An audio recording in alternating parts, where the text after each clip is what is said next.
Mes chers frères et sœurs, je m'appelle Juan José Santos, je suis espagnol et je vis en Espagne. Et je voudrais vous saluer dans l'amour de Dieu. Je ne parle pas français bien. J'ai un fort accent espagnol. Je sers le Seigneur depuis de nombreuses années, depuis de l'âge de 16 ans.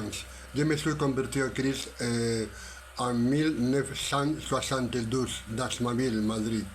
Mes parents se sont également convertis au Seigneur avec moi, le même après-midi, à la même heure et au même endroit.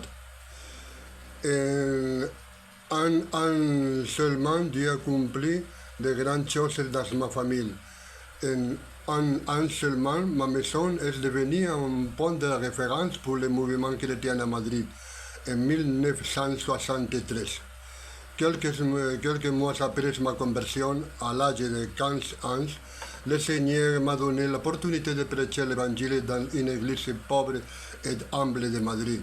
Mes parents et moi avons formé une équipe chrétienne travaillant dans toute l'Espagne, solide, ferme et sûre d'elle. Nous avons été baptisés dans l'eau et remplis du Saint-Esprit. Aujourd'hui, j'ai 68 ans et tout au long de ces années, j'ai tout vu dans ma vie. Mes sorties, j'ai vu comme le Seigneur a pris soin de moi tout au long de ma vie.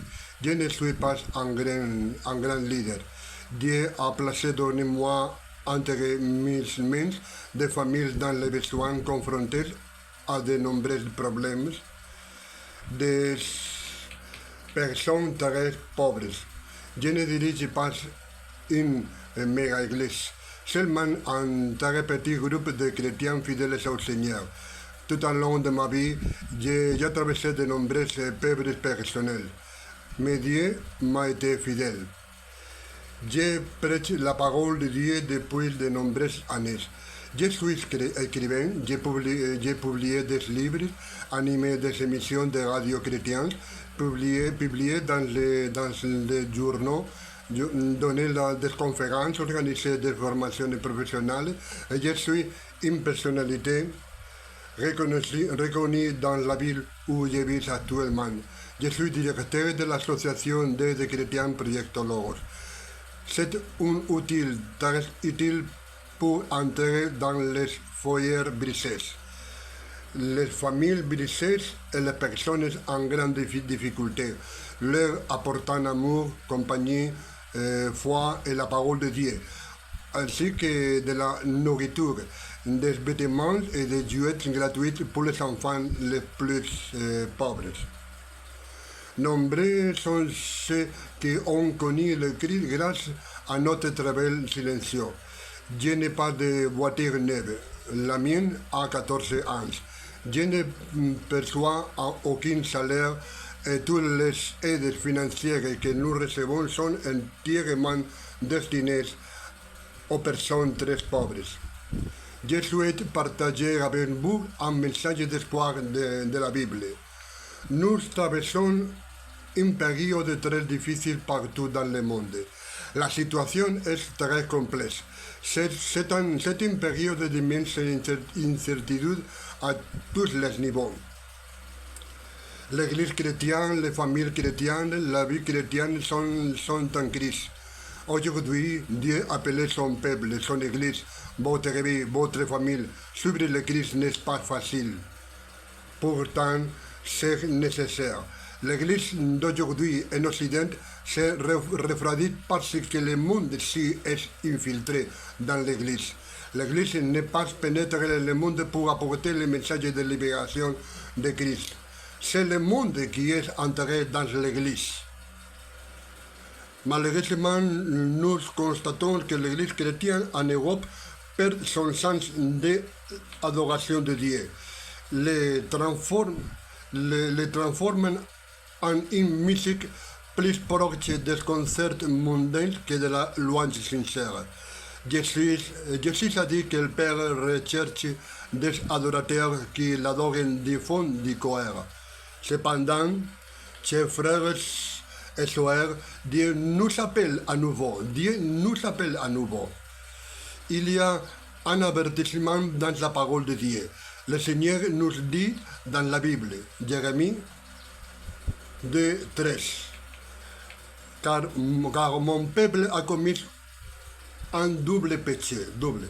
Ils m'ont abandonné, moi que je suis une source d'eau vive pour couler dans les citernes, des citernes crevassées qui ne retiennent pas de l'eau. C'est un verset clé, valable et actuel, concernant nous, son peuple, son Église. Cependant, cet avertissement dénonce l'état actuel de nos églises européennes et de nos vies chrétiennes. La Bible dit que nous avons commis deux péchés. Abandonner Dieu qui est l'eau de la vie, construire des citernes et des citernes crevassées qui ne retiennent pas de l'eau. Est-ce la votre vie spirituelle dans ce moment? Est-ce la votre vie spirituelle dans ce moment? Comment vous me situez vous devant Dieu? Est-ce la réalité de votre spiritualité en ce moment? Dieu nous dit où et d'où nous sommes tombés. Il s'adresse directement à nous, à chacun de nous. Ce verset est en flèche pointée vers nos vies. Plus tard, Dieu nous pose une question. Israël est-il un esclave? Est-il né esclave? Pourquoi alors est-il devenu un proie? Une proie. Lorsque vous lisez ce verset dans votre esprit, supprimez le mot Israël et écrivez votre nom. Vous y lirez. Est-ce que votre nom est un esclave? La citerne, c'est votre vie. Elle est censée contenir l'eau. Mais nous avons si mal agi que nous ne pouvons même plus la retenir. Le peu d'eau qui nous servait a été perdu à jamais. Nos citernes sont brisées, tout comme notre vie est brisée. De plus, nous savons que les citernes doivent laisser passer l'eau courante, car l'eau non renouvelée pourrit et devient dangereuse pour la santé humaine et animale. C'est ce qui se passe dans nos vies. Nous avons bloqué l'eau courante qui nous donne la vie. Et l'eau qui était en nous autrefois saine est maintenant contaminée par les moustiques. Quelle eau notre vie donne-t-elle aux autres réservoirs? De l'eau contaminée. De l'eau contaminée. Nous ne permettons pas à la parole de Dieu de couler en nous. Nous construisons des églises, mais parfois ce sont des citernes brisées. Dans ce verset, il y a aussi la solution et l'espoir. Dieu vous dit où se trouve votre maladie, mais avec cela, il vous donne la guérison. Si vous savez le comprendre, si vous connaissez le Seigneur auparavant et qu'il vous a complètement libéré, pourquoi êtes-vous devenu la proie du péché? Pourquoi avez-vous perdu votre liberté? Pensez-vous que votre retour à Dieu soit impossible? Pensez-vous que votre retour à Dieu soit impossible? Quoi que vous ayez fait, vous le pouvez. Vous l'avez fait et vous devez revenir au Seigneur, qui vous a autrefois libéré. Si vous êtes détourné de Dieu, lui ne cesse pas de détourner de vous. Il vous attend. Il vous attend.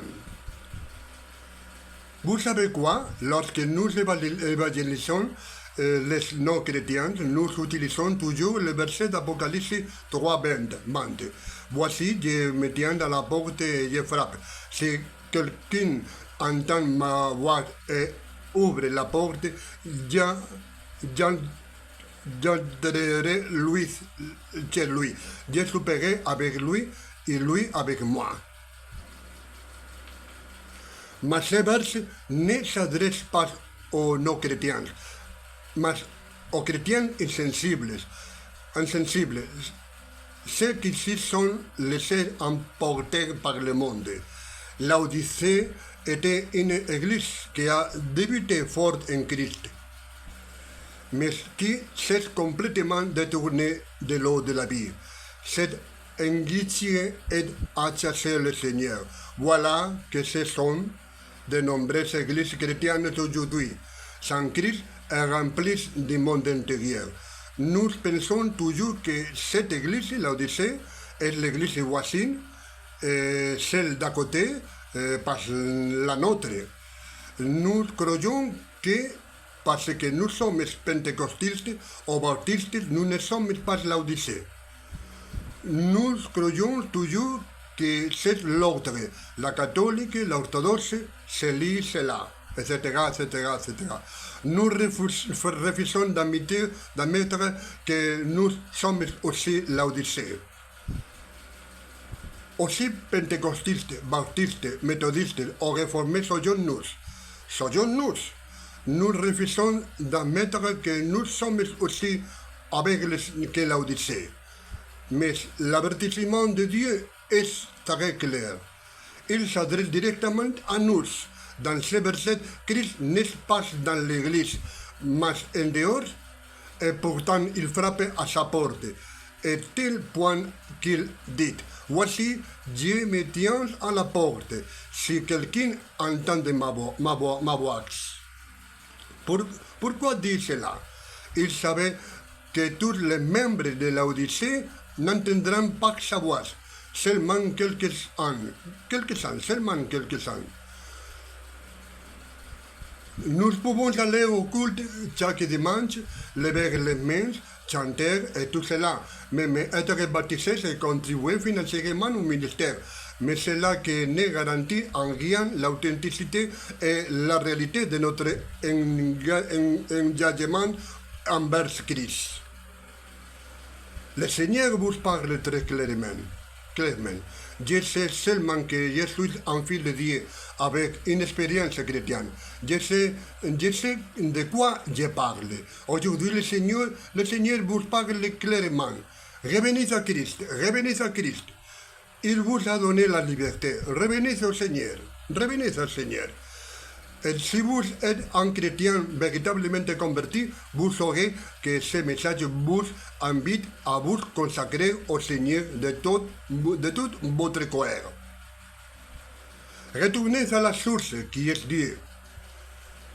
Ne vivons plus à nous aux pitrides. Ouvrez le canal de l'eau courante et laissez l'eau couler dans votre vie dès maintenant. Il vous suffit d'ouvrir la porte que vous avez fermée. L'eau vive coulera dans tout votre être. Christ est l'eau de la vie. Vous avez besoin d'être renouvelé dans le Seigneur. Je ne parle pas français bien, mais je vous parle en tant que frère en Christ, avec mon cœur. Renouvelez-vous en Christ. C'est aujourd'hui le moment. Consacrez-vous au Seigneur de tout votre cœur. Je vais être votre ami chrétien. Priez aussi pour moi. J'ai besoin de plus de Dieu. Je vais vous dire qu'avant la fin de l'année, j'aimerais visiter votre pays, visiter votre église. Je prie Dieu pour ce que ce rêve devienne réalité. Si je m'y rends, ce ne sera que pour quelques jours. Je dois rentrer rapidement dans mon pays, Espagne. Si le Seigneur m'aide, j'aimerais découvrir cette région. Par l'intermédiaire de mon association Projectologos, nous travaillons gratuitement pour aider les enfants les plus démunis. Veuillez assister mes salutations cordiales. Veuillez assister mes salutations cordiales. Priez pour moi, frère, priez pour moi, s'il vous plaît. Nous ne connaissons pas, mais dites oui. Joignez-vous à moi dans cette prière. Joignez-vous à moi dans cette prière. Joignez, s'il vous plaît. Joignez-vous à moi dans cette prière. Cher Dieu, je viens devant toi, Seigneur. Je vais me consacrer à nouveau de toi, Seigneur. Pardonne-moi toutes mes erreurs. Je ne vais pas être Laodicée, Seigneur. Je vais être comme Philadelphie. Je veux que tu remplisses mon cœur de ton amour et de ta présence, cher Père. Je te demande de toi cela au nom de Christ. Amen. Gloire à Dieu. Que Dieu vous bénisse votre vie. Priez pour moi, s'il vous plaît. Priez pour moi, s'il vous plaît. Merci beaucoup. Merci beaucoup.